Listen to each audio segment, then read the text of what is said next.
Tenebria is now my favorite non-seasonal combatant in Chaos Zero Nightmare. I wanted to make this statement right off the start because I will be praising her a lot during the course of the video. When I make these videos, I'll always try to answer an important question that for me is more important than the spreadsheet. And the question is this new combatant a must pull? For me it's not usually a matter of power level, although it definitely helps. I tend to value extremely highly combatants that I can use often in many game modes and that have some uniqueness to their playstyle, rather than feeling like an upgrade or a side grade over someone that I already have.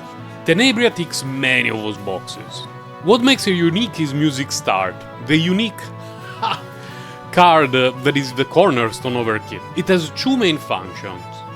It removes from your deck all the basic attacks of every combatant. It generates 6 rhythm cards that get added to the deck. Rhythm cards are attacks that vary depending on which epiphany you pick for Music Start.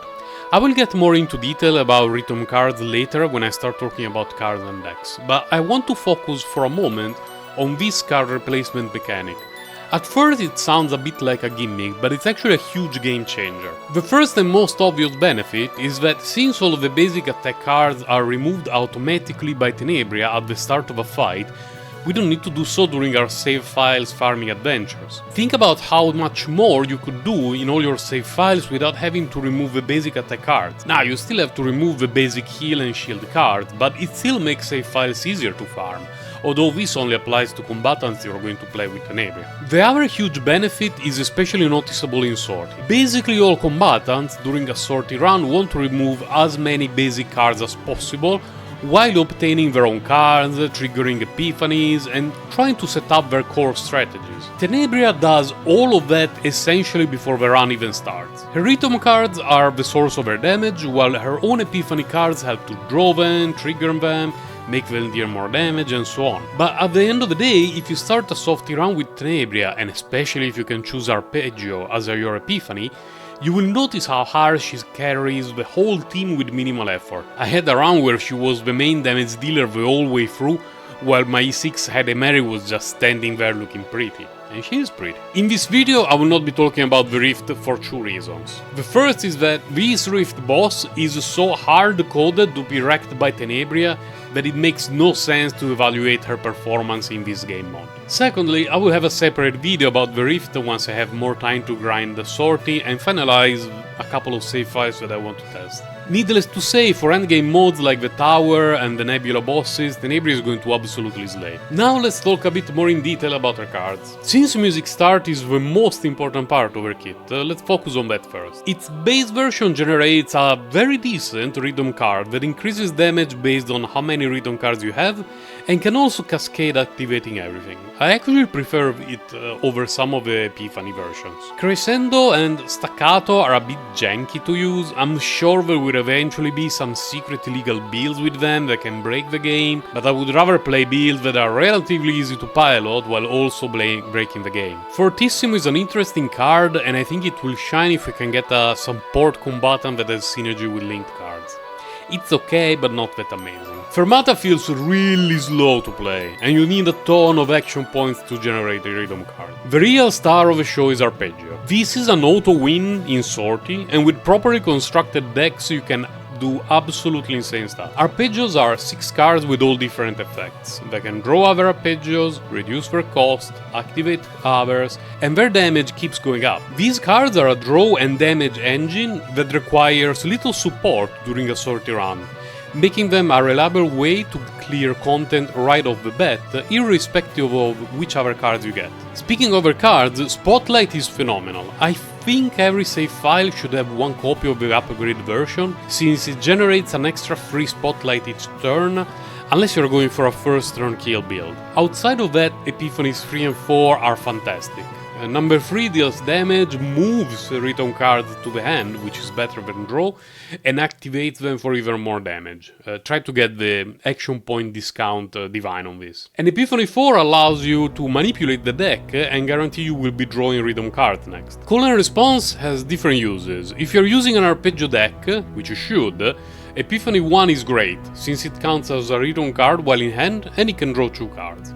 I also like Epiphany 3, but I believe number 1 is usually better. In my very first save file I had 2 copies of Epiphany 5. The idea is fun, but the scaling of arpeggio cards is way better, so it's better to focus on those. Encore is another phenomenal card, of which you're going to have 1 or 2 copies possibly.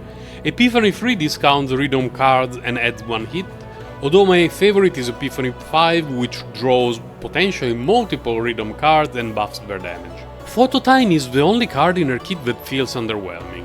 By playing rhythm cards we generate performance stacks. At the end of the turn, Tenebria starts dancing and deals damage to the enemy based on the stacks. That is neat, but it's not really worth the deck slot and the action point that you need to play it every turn.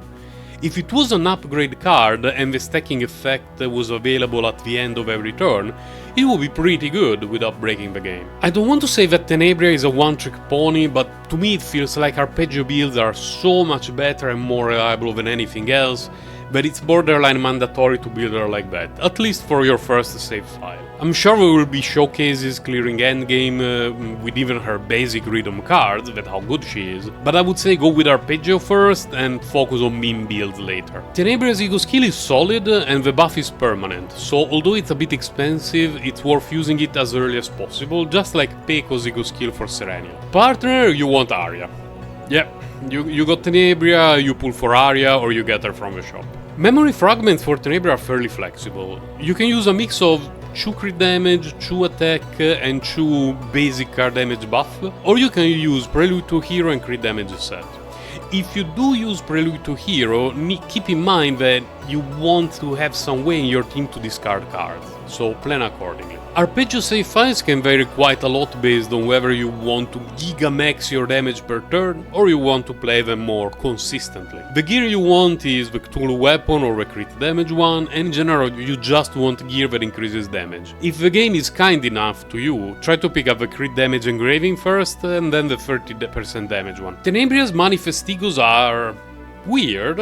Her first ego buff's a card we often want to remove from our deck, so there you go. Her second ego is phenomenal, adding in our starting hand a photo card that gives us 2 free ego points, and dealing extra damage when using an ego skill. Egos 3 and 4 are simple damage buffs, then Ego 6 is absolutely bonkers, it feels like something out of a seasonal combatant. It discounts her ego skill by 3 after using the photo card that we get from her Ego 2. Then her rhythm cards apply a status to the enemy that increases the damage taken from the rhythm cards by 40%.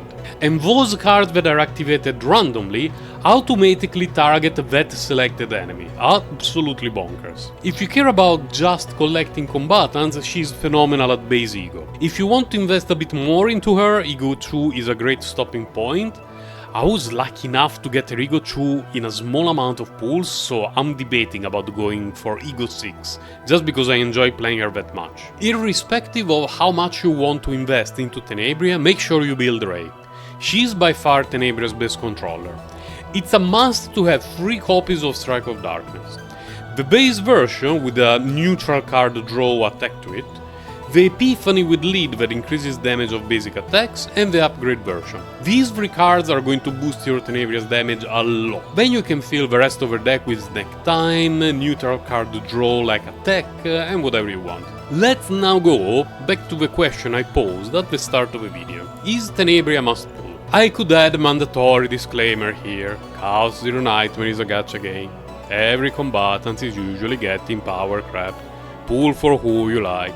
Waifu over meta and so on. But that feels a lot like fans sitting to me. If we don't include seasonal combatants, for me since release, the 2 must-pull combatants have been Tifera and 9. But something I always mention about 9 is that while her power level is god tier, I find her playstyle very dull. Tenebria's damage output is absolutely phenomenal. She shines in all game modes, and for me her playstyle, based on cycling multiple cards each turn and watching their damage skyrocket, is extremely satisfying. So for me today, the 2 must-pull non-seasonal combatants are Tifera and Tenebria. You'll be fine without her, but I believe some of the pre-release Doom posting that turned some people off was due to the visual complexity of her kit that made it look a bit clunky.